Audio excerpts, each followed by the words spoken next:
Alright, so we're going to look at removing the stock radio from a 2012 Chevy Cruze. This is a 2LT RS. I've looked all over online and haven't really found any really good walkthroughs, so that's what this is. I already took off the trim piece here. Basically, you got to watch out because it still has two wires connected to it on either side. Right there's one. So there's little clips, just like most cars that you have to unclip.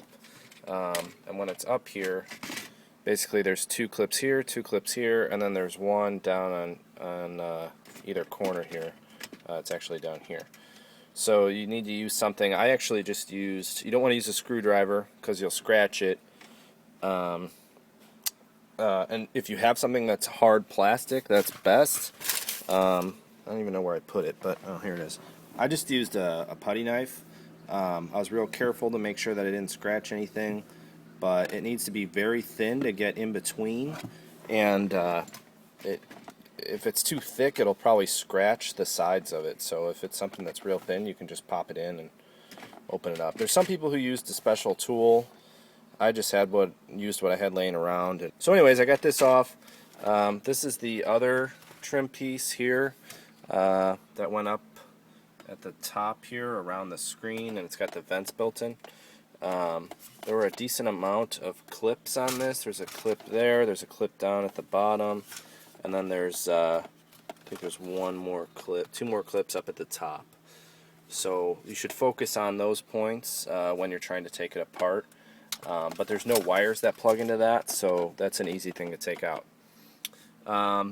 Then as far as the radio removal, I was able to find walkthroughs on getting the trim pieces off, but I haven't really found anything on the radio removal, so I just popped it open and started taking off screws. There's a clearly a screw here and a screw there for this. Then this is able to move, however, there's these little black tabs back here that keep it from being pulled out, so you need to remove this trim piece down here that goes over all of the heating controls and everything like that.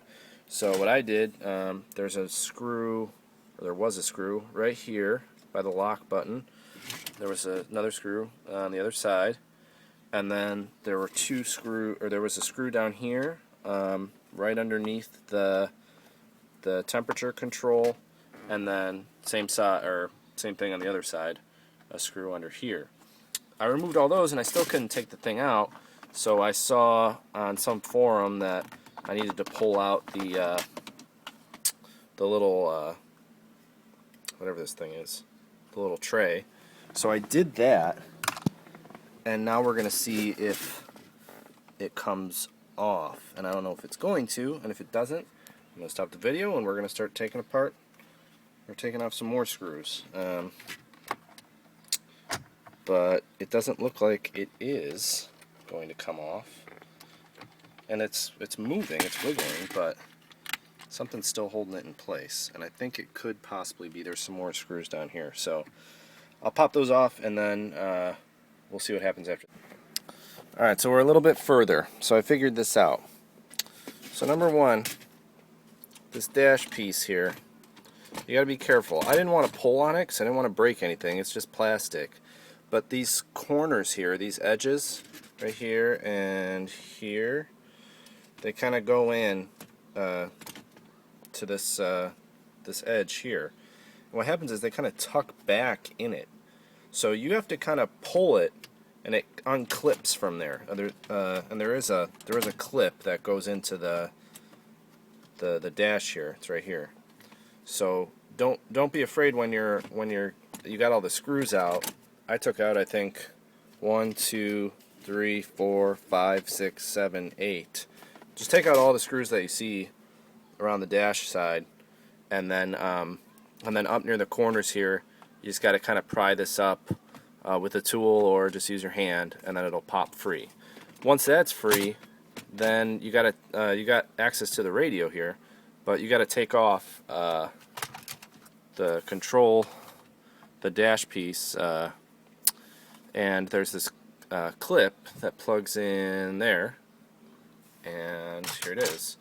And this thing is a pain, but you gotta pay attention. There's this little blue thing here, and that is locked into place. If you push it, it'll clip.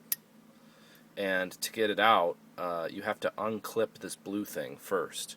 So the blue thing unclips. I can't do this with one hand, but once it unclips, then you gotta be careful and grab the top and pop it out. And then when you put it back in, you have to make sure that you clip this thing back down, that you have it unclipped when you put it in, and then you clip it when you put it back down in. So then it looks like we got the screen up on top, which is going to have to come off first.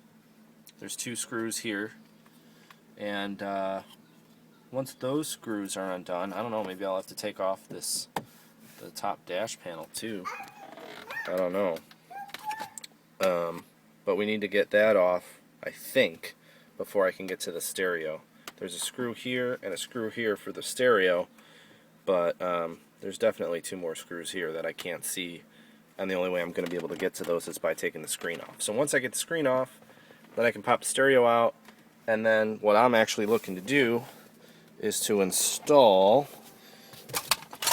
this thing wherever it's at. Where did I put it? Here it is, the pack here, and that's for putting a sub in. So once I get all this out, then I'll show you everything I did. Alright, so the touch screen ended up being actually really easy to remove. You can see there's these little clips here. They're on either side of it, and those clip in to these holes. There's no screws up on top, so this guy just stays in place.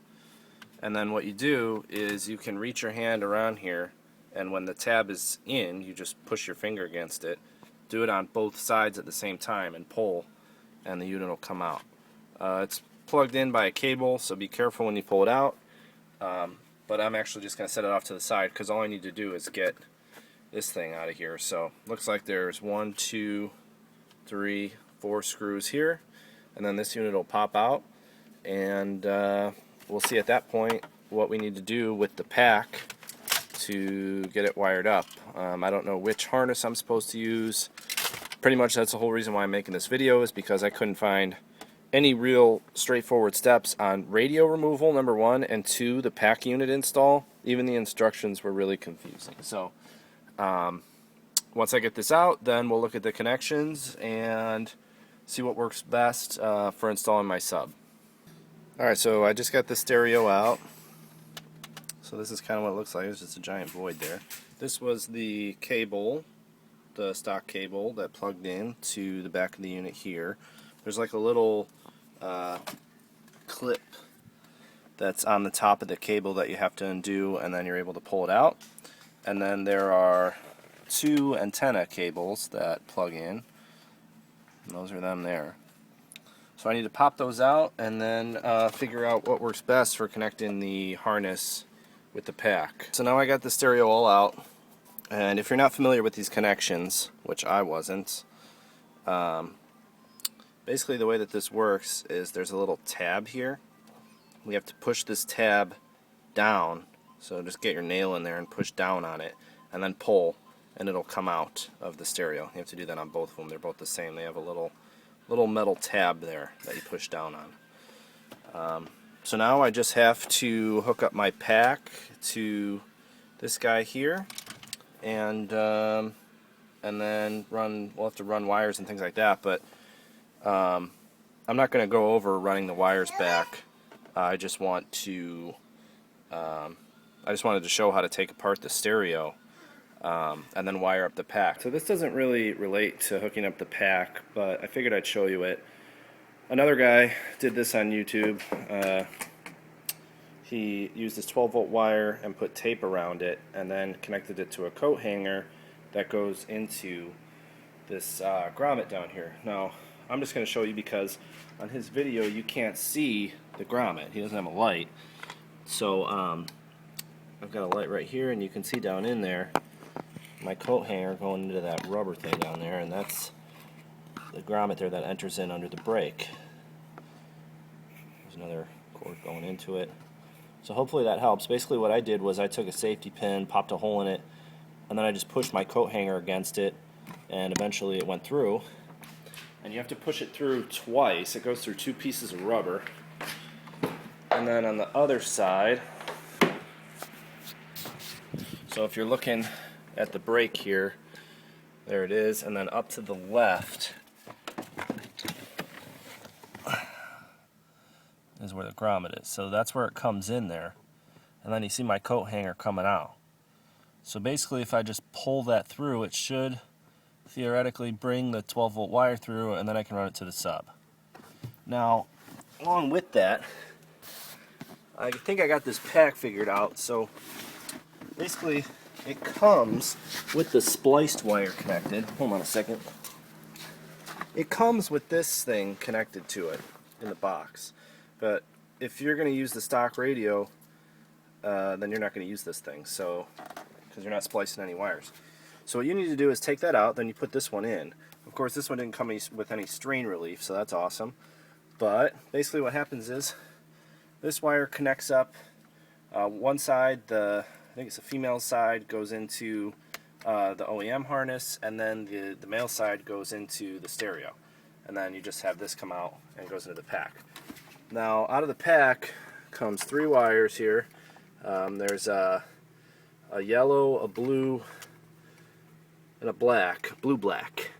And the yellow connects to the 12 volt, so this will actually connect to, you know, I could run it to the fuse box. I could connect, you want to connect to something that's going to shut off when the car shuts off, so I'll have to look, but probably the fuse box, I'll run a new fuse. Then the blue-black wire connects to ground, so that'll just connect. You could probably connect to one of these screws here on behind the stereo, and then the blue connects to the amp. So that'll be the shutoff for the amp. So that, and then you've got these RCA cables that you connect to your amps. And there's a black wire here, which according to these notes that come with it, if switch is set to RCA, then black wire termination ground determines whether negative outputs are common to ground or to each other. So it's basically just another ground wire. So, and I think other people said they didn't even have to hook that up, but we'll see. I'm actually going to hook it all up outside of the car just to make sure everything works. And then I'll verify that, and then all I have to do is just run all my wires back, and I'm done. So basically what I did, you can see it here, the pack is back in here, and there's actually a little, see that white thing back there? There's like a little padded area above the glove box. That's where the pack's going to go. I'm going to slide it up there after this, but what I did was I put the pack back there first. That's very important. Put the pack back there, you run the wires back out through here, okay?